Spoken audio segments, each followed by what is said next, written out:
Welcome to public TV news bulletin. ముందుగా headlines. మీడియాతో సమావేశం నిర్వహించిన రాజన్న సిరిసిల్ల జిల్లా బీజేపీ ప్రధాన కార్యదర్శి రెడ్డబోయిన గోపి.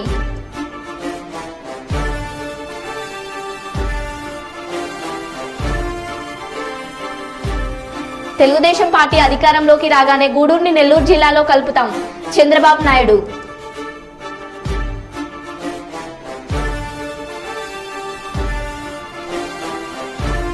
అక్రమంగా గంజాయి తరలిస్తున్న 3 వ్యక్తుల్ని అరెస్టు చేసి రిమాండ్కి తరలింపు.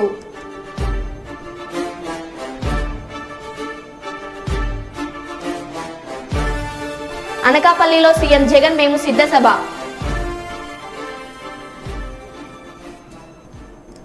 ఇక వివరాల్లోకి వెళ్తే, వరంగల్ జిల్లా దుగ్గొండి మండలం వెంకటాపురం గ్రామంలో గౌడ కులస్తుల ఆరాధ్య దైవం కంఠమహేశ్వర స్వామి రేణుక ఎల్లమ్మ బోనాలతో వెంకటాపురం గ్రామంలో అంగరంగ వైభవంగా భక్తి శ్రద్ధలతో బోనాల ఉత్సవాలు పెద్ద ఎత్తున బోనాల పండుగ నిర్వహించడం జరుగుతుంది.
Shiva from NTR Nagar.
అనకాపల్లిలో సీఎం జగన్ మేము సభ సిద్ధం చేసిన కామెంట్స్. చంద్రబాబుని ఉద్దేశించి రాష్ట్రాన్ని దోచుకోవడానికి వీళ్లకు అధికారం కావాలంట. మంచి చేసే మీ బిడ్డ ఓట్లు అడుగుతుంటే మోసం చేసి చంద్రబాబు ఓట్లు అడుగుతున్నారని అన్నారు. అనకాపల్లిలో నాకు 2 సముద్రాలు కనిపిస్తున్నాయి. ఒకటి బంగాళాఖాతం అయితే మరొకటి అనకాపల్లి మేమంతా సిద్ధం సభ. ఈ సభ చరిత్రలో నిలిచిపోతుంది. ఈ ఎన్నికలు కేవలం ఎమ్మెల్యే ఎంపీలను ఎన్నుకునే ఎన్నికలు కాదు. మన పిల్లలు, అక్కా చెల్లెమ్మలు, అవ్వతాతలు, రైతుల తలరాత నిర్ణయించే ఎన్నికలు. 5 ఏళ్లలో ప్రజల మనసులను గెలిచి ఎన్నికలకు వెళ్తున్నాం. వాళ్ళు కుట్రలు పొత్తులతో ఎన్నికలకు వెళ్తున్నారు. ఈ యుద్ధానికి మీరంతా సిద్ధమేనా అని అన్నారు. ఎవరయ్యా అని అడుగుతా ఉన్నాను. ఓ బాబు, నిన్నే అడుగుతున్నా, ఏమనాలి నిన్ను అని అడుగుతా ఉన్నాను. నేను బచ్చా అయితే 5 ఏళ్ల తర్వాత కూడా నాతో పోటీకి నువ్వు ఒక్కనివే రావడానికి నీకు ధైర్యం చాలడం లేదు. 6 డజన్ మందిని వెనకేసుకొని వస్తా ఉన్న నిన్నేమనాలి అని అడుగుతా ఉన్నాను. ఓ బాబు, నిన్ను ఏమనాలి అని అడుగుతా ఉన్నాను. ఏమనాలి?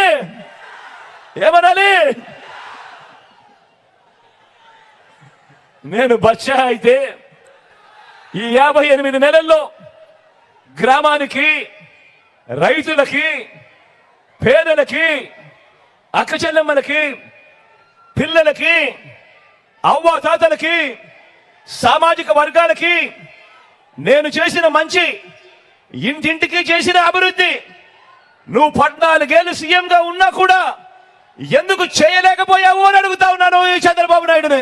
ఈ మధ్య బాబు ఏమంటున్నాడంటే జగన్ ఒక బచ్చా అంటున్నాడు.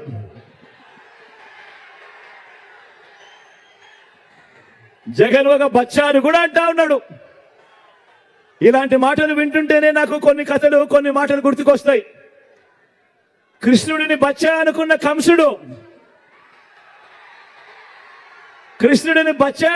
కంసుడు పూతన కాలింది.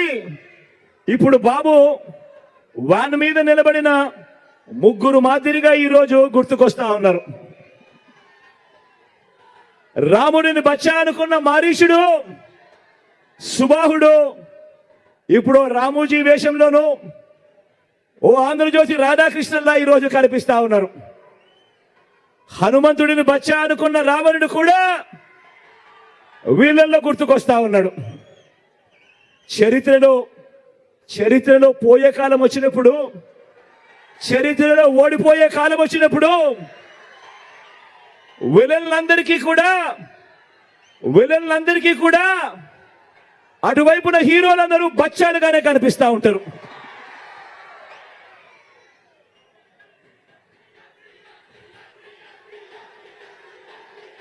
అయ్యా చంద్రబాబు, నువ్వు బచ్చా అంటున్న నేను ప్రజలకు మంచి చేసి ఎన్నికల్లో ఒంటరిగా ధైర్యంగా ప్రజల ముందుకు నేను వస్తా ఉన్నా.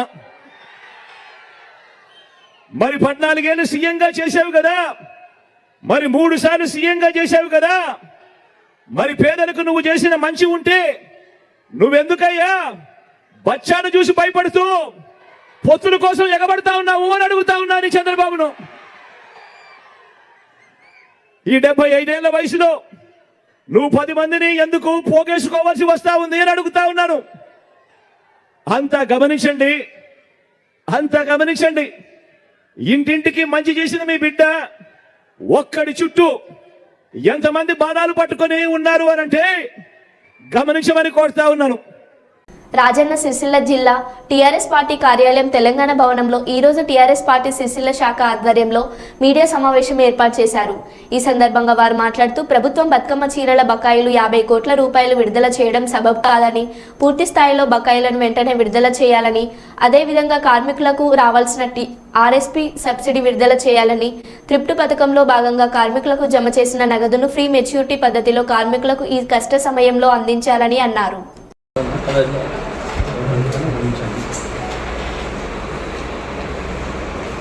అధికారంలోకి వచ్చి దాదాపు 4 నెలల 10 రోజులు కావస్తా ఉంది. ప్రస్తుతం సిరిసిల్లాలో మరి ఏ పరిస్థితి ఉందో మరి కాంగ్రెస్ నాయకులు మరి కళ్ళకు కనిపిస్తున్నారా లేదా, మరి కార్మికులు కళ్ళకు కనిపిస్తున్నారో లేదో నాకైతే అర్థమైతే లేదు. ఎందుకంటే ఈరోజు గత 4 నెలలుగా ఇక్కడ వస్త్ర పరిశ్రమ పూర్తిగా మరి వెనుక పడడం, మరి దానిపై ఆధారపడేటువంటి కార్మికులు మరి ఈరోజు రోడ్డును పడడం నిజంగా ఇది బాధాకరం. ప్రస్తుతం మనం చూస్తూ ఉన్నాం, సిరిసిల్లలో అడ్డ మీద చూసినట్టయితే మరి నేత కార్మికులు కూలీ పని చేసుకున్నటువంటి పరిస్థితి దాపరించింది. తట్టాపార పట్టుకొని మరి అడ్డ మీదకి పోతున్నటువంటి పరిస్థితి నిజంగా ఇది చూస్తూ ఉంటే ఇది బాధాకరం. మరి కార్మికులను వారి యొక్క ఉపాధిని కాపాడుతున్న ఈ ప్రభుత్వం నిర్లక్ష్యంగా వ్యవహరించడం నిజంగా ఇది సిగ్గుచేటు అని భావిస్తూ ఉన్నాం.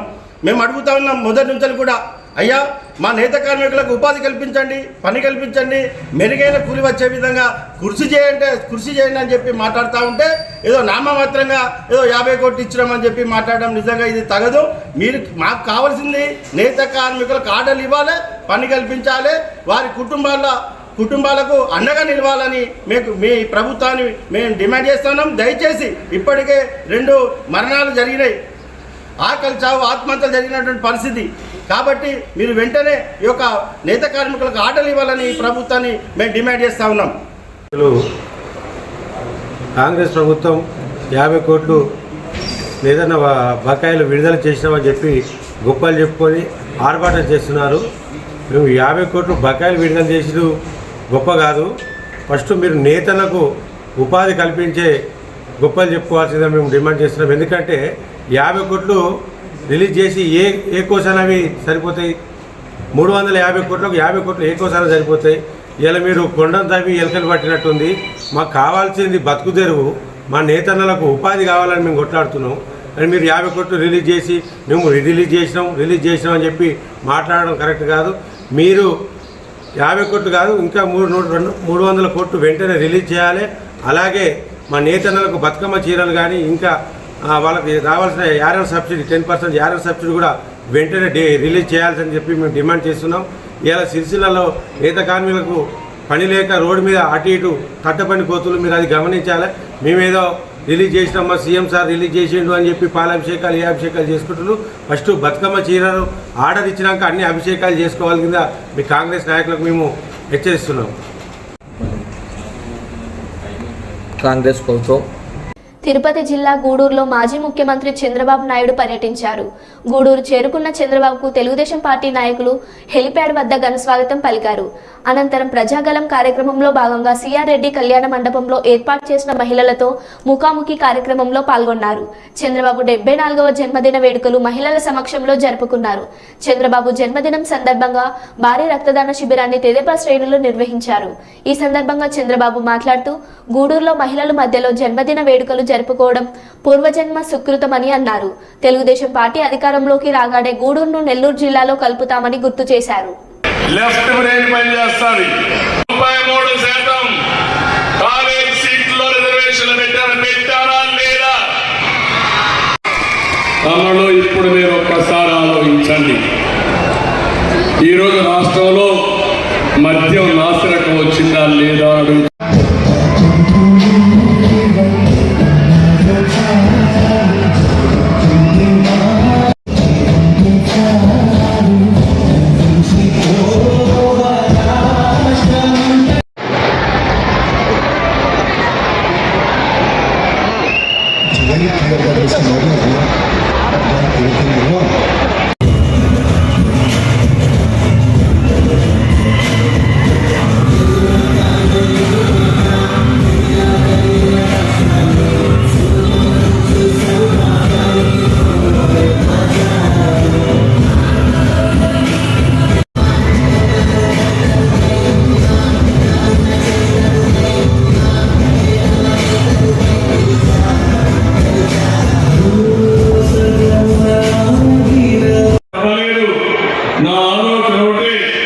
అధికారంలో ఉన్న ప్రతిపక్షంలో ఉన్న ఈ పేదవాళ్ళ అభివృద్ధి చేయాలనే ప్రేరణ నాకు వేరే కోరిక ఆలోచన లేదని తెలియజేస్తున్నా. నేను బ్రతికేది ఈ పేదవాళ్ళ కోసం, తెలుగు జాతి కోసం. అదే సమయంలో నేను ఒకటే ఆలోచించాను. చాలా మంది రాజకీయ నాయకులు ఇప్పుడే వరప్రసాద్ చెప్పినట్టు ఇక్కడ సిలికాన్ ఉంది, ఎక్కడ దోచుకోవాలని ఆలోచిస్తారు. స్వర్ణముఖి రివర్ ఉంది, అందులో ఇసుక ఏ విధంగా దోచుకుని తద్వారా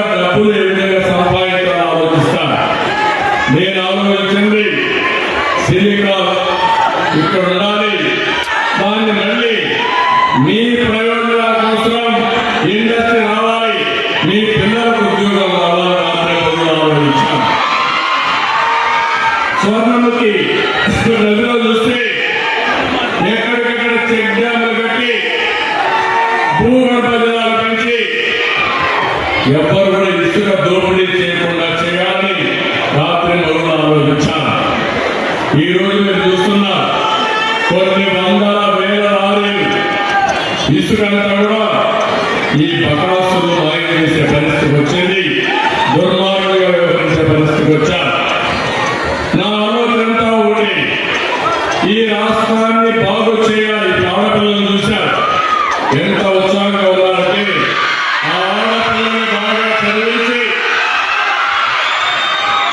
మంచి ఉద్యోగాలుగా వచ్చే విధంగా నైపుణ్యాన్ని పెంచితే ఈ ఆడబిడ్డలు ప్రపంచాన్ని శాసించే పరిస్థితి వస్తుంది. అది నా కళ.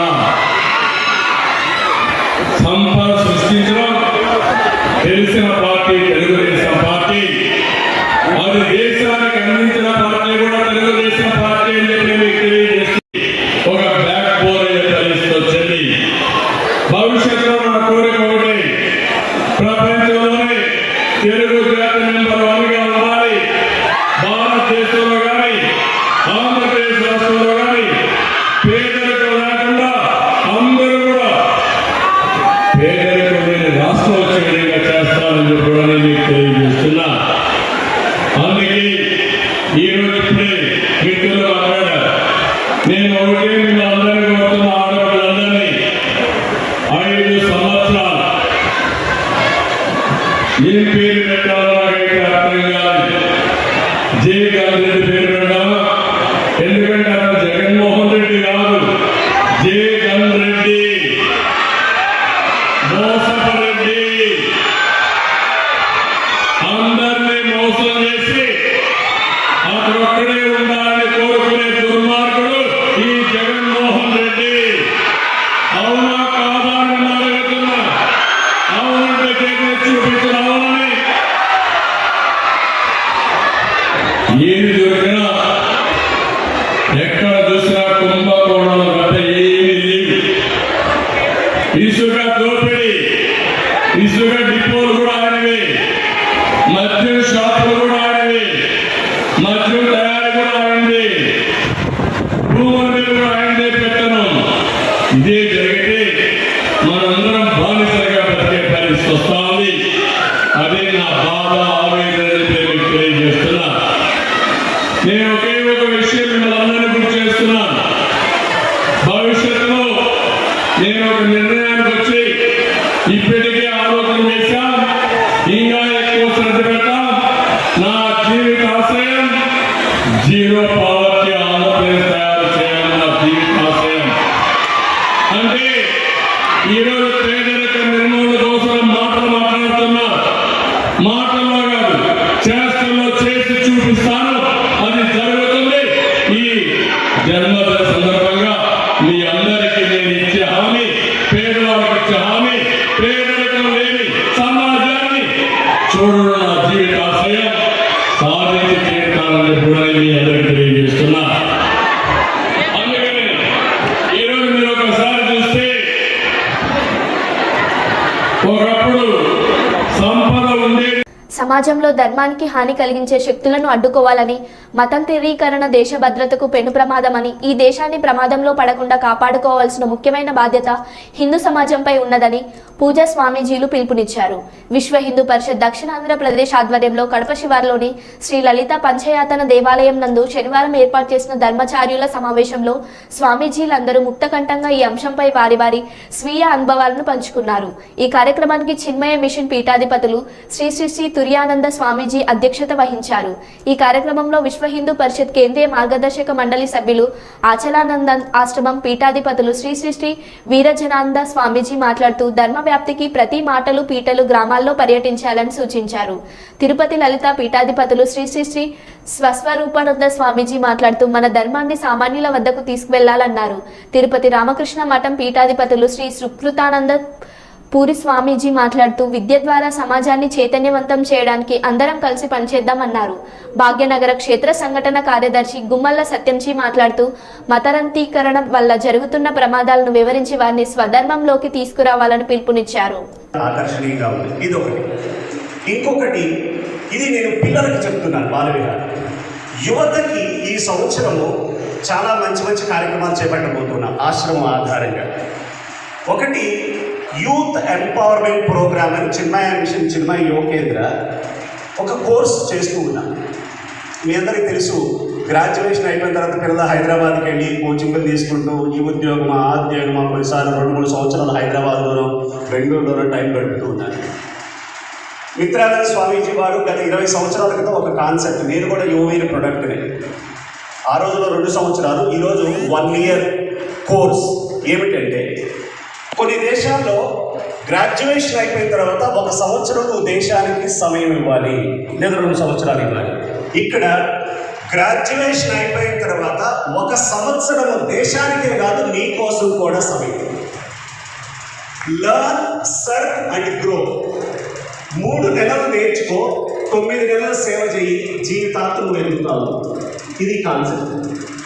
గ్రాడ్యుయేషన్, ఎనీ గ్రాడ్యుయేషన్, డిగ్రీ లోపల నిర్భయత్వాన్ని ఎలా పొందాలి, ఫియర్లెస్నెస్ ఏ విధంగా, లోపల ఆత్మవిశ్వాసం ఎలా పెంపొందించుకోవాలి, లేక త్యాగ భావన అంటే ఏమిటి, సేవ అంటే ఏమిటి, కర్మయోగం అంటే ఏమిటి, ఇలా అనేక గవర్నర్ జనరల్ 1835లో ఆంగ్ల అంటే ఇంగ్లీష్ని మన భారతదేశానికి తీసుకొచ్చి, ఆయన ఉద్దేశం మనందరినీ గుమస్తాలు చేయడం కోసం. అంతకుముందు లక్షల కొలది మనకి విద్యా వ్యవస్థ ఉంది, గురుకులాలు ఉన్నాయి, అవన్నీ అన్నీ పోలేదు. సో తీసుకురావటం, తర్వాత రామకృష్ణ గారు రావటం అంటే ఇది ఒక యుగధారణ.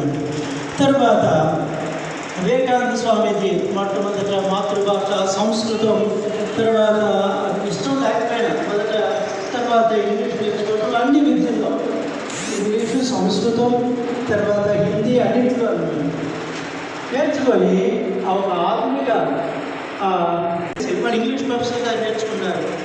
అటు 105లో భవతాన్ని అమ్మవారి దగ్గర కాళికా ఆలయంలో, అక్కడ 3 ఆలయాలు, 12 శివాలయాలు, అమ్మవారి భవతాన్ని అమ్మవారి కాళికాలయం, రాధాకృష్ణ ఆలయం, అక్కడ గురువుల దగ్గర ఆయన ఆ బ్రహ్మ విద్యని పొంది, తర్వాత మన భారతదేశం అంతటికీ ఇంకా ఇక్కడికే కాకుండా, భారతదేశమే కాకుండా యావత్ ప్రపంచంలో సనాతన. వేములవాడ పట్టణ పోలీస్ స్టేషన్లో ఏర్పాటు చేసిన మీడియా సమావేశంలో వివరాలు వెల్లడించిన రాజన్న సిరిసిల్ల జిల్లా ఎస్పీ శ్రీ అఖిల్ మహాజన్.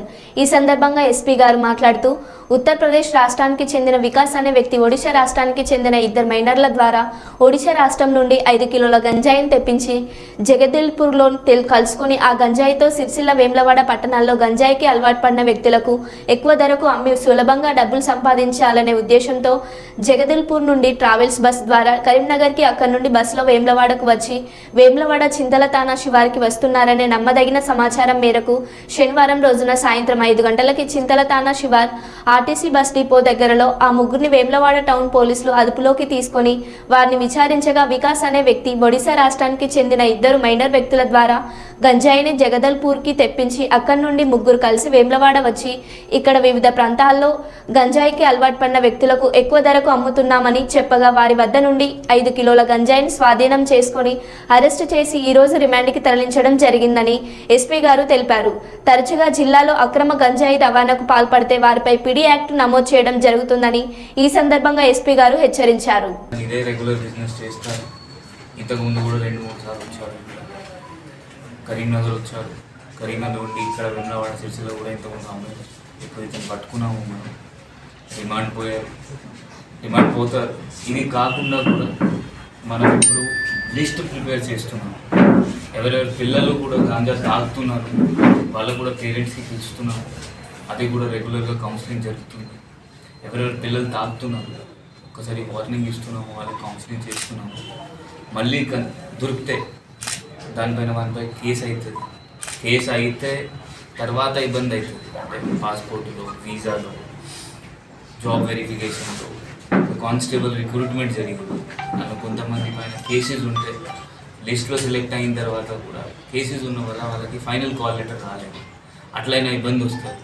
నా దగ్గర కూడా చాలామంది వస్తారు, ఆ పాస్పోర్ట్ వచ్చింది, వీసా వచ్చింది, ఫైనల్ అక్కడ కంపెనీలో కువైత్లో గల్ఫ్లో పోవాలి అంటే కేసు ఉన్నాయి, మనం పోలీస్ వెరిఫికేషన్ ఇవ్వము. సో అందరు గాంజాతో దూరం ఉండాలి. మనం గాంజా పైన ఒక డ్రగ్ వార్ చేయాలి. అందరు కలిపి చేస్తే జనాలు, అందులో రిపోర్టర్స్, మీడియా వాళ్ళు, కామన్ సిటిజన్, డాక్టర్స్ అందరు కలిపి ఒక వార్ చేస్తే మనం దీనిపైన గెలవచ్చు. సో అందరితో అదే మళ్ళీ మీకు ఏమైనా చిన్న ఇన్ఫర్మేషన్ వస్తే మనం 100 ఇంటెలిజెన్స్ పెట్టి పట్టుకుంటాం. మన జిల్లాలో మనం గాంజా మినిమైజ్ చేయాలి, 100% రిమూవ్ చేయాలి, ప్రయత్నం చేస్తాం. దానికి అందరికీ సహకారం. సార్ వెమ్లాలో ఎన్ని గంజా కేసులు ఇప్పటి వరకు? ఈ సంవత్సరం ఐ థింక్ నా 14 కేసెస్ ఆల్రెడీ అయినాయి. ఇది 15th కేసు ఈ సంవత్సరంది. లాస్ట్ ఇయర్ కూడా 70 వరకు కేసెస్ అయినాయి. సో వాళ్ళకు కూడా లిస్ట్ ఉన్నాయి, 78 79 అక్యూజ్ ఉన్నారు దాంట్లో. అది కూడా మన జిల్లా వాళ్ళు ఉన్నారు, బయట వాళ్ళు ఉన్నారు. వాళ్ళపైన సస్పెక్ట్ షీట్స్ కూడా ఓపెన్ చేయడం జరిగింది. వాళ్ళకి రెగ్యులర్ చెకింగ్ కూడా నడుస్తుంది. వాళ్ళు మళ్ళీ అదే దారికి పోతున్నారా లేదా, ఎవరైనా మళ్ళీ పోతే మళ్ళీ కేసు పెడుతున్నాం, జైలుకి పంపిస్తాం. చెప్పారు మనం డెఫినెట్లీ. ఇప్పుడు సిరిసిల్లలో 10:30 బంద్ అవుతున్నాయి అని, ఇక్కడ కూడా వెంగవాడ కూడా ఈ రోజు నుండి లేకపోతే 1-2 డేస్ పడుతుంది జనాలకి అలవాటు పడడానికి. 10:30 తర్వాత అన్ని బంద్ ఉందా అమ్మారు, మళ్ళీ అమ్మారు మళ్ళీ పడుతున్నారు. మీకు ఇప్పుడు ఇన్ఫర్మేషన్ ఉంటే ఈ జూనియర్ కాలేజ్లో లేకపోతే ఏమైనా ఈ కాలేజ్ గ్రౌండ్ వెనుక నైట్ టైం వరకు పిల్లలు తాగుతున్నారు, మనకి ఇన్ఫర్మేషన్ పాస్ చేసి మనం 100% పట్టుకుంటాం. 100% మన సపోర్ట్ ఉంటుంది, పోలీస్ సపోర్ట్. లోకల్లో సార్ చాలా హోటల్ 12 తర్వాత 2-3 ఇంటింటికి ఇంతియాజ్ కార్యక్రమంలో భాగంగా నేడు కర్నూలు నగరంలోని 22వ వార్డులో కర్నూలు నియోజకవర్గ వైఎస్ఆర్సీపీ ఎమ్మెల్యే అభ్యర్థి శ్రీ ఎండి ఇంతియాజ్ గారు, కర్నూలు మాజీ ఎమ్మెల్యే శ్రీ ఎస్వి మోహన్ రెడ్డి గారు, వైసీపీ నాయకులు, కార్యకర్తలు పాల్గొనడం జరిగింది. ఈ కార్యక్రమంలో శ్రీ ఎండి ఇంతియాజ్ గారు మాట్లాడుతూ జగనన్న ప్రారంభించిన పథకాలు సవ్యంగా కొనసాగాలంటే ఫ్యాన్ గుర్తుకు ఓటు వేసి గెలిపించాలని కోరడం జరిగింది.